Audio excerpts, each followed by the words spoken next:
Hey friends, so welcome back to another vlog.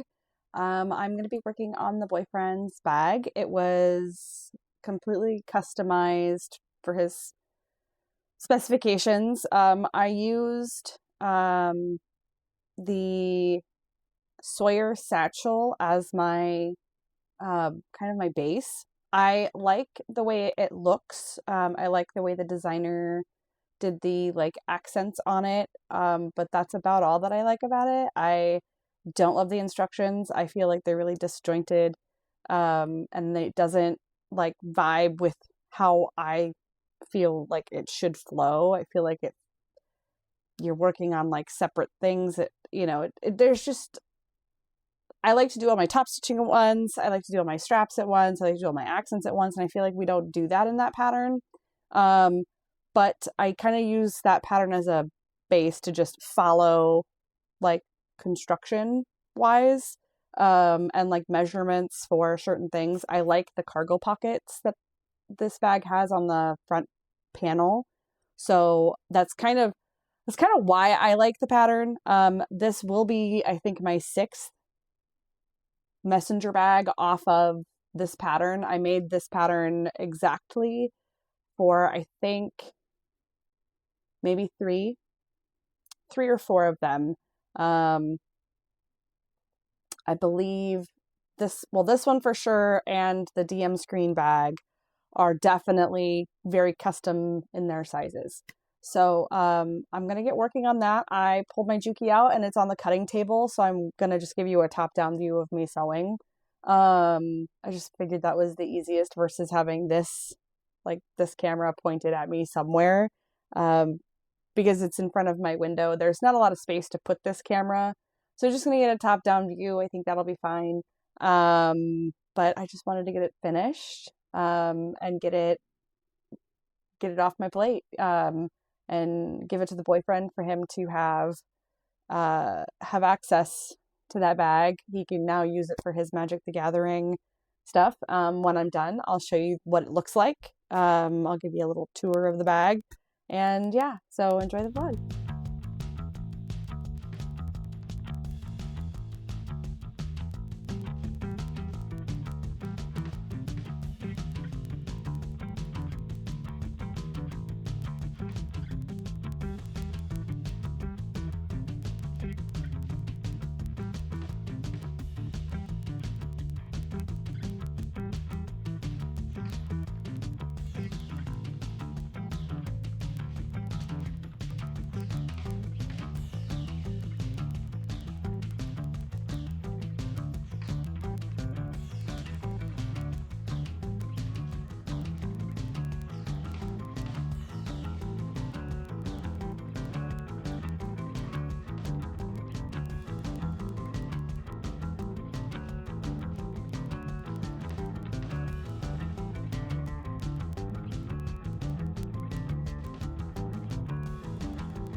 Hey friends, so the boyfriend's bag is done. I finished it yesterday, so I forgot to take a video at the end. I was just so excited to give it to him, so I gave it to him, and he made sure things fit the way he wanted them to. So I snuck it out of his office. He's in the shower, so I was like, let me sneak it out and let me do a quick recap of the end of the video.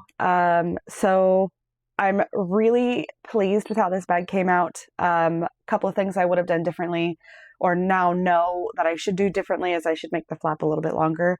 It is a little bit short, but that's okay. Again, with the pattern that I made, or the pattern that I used, I modified it heavily.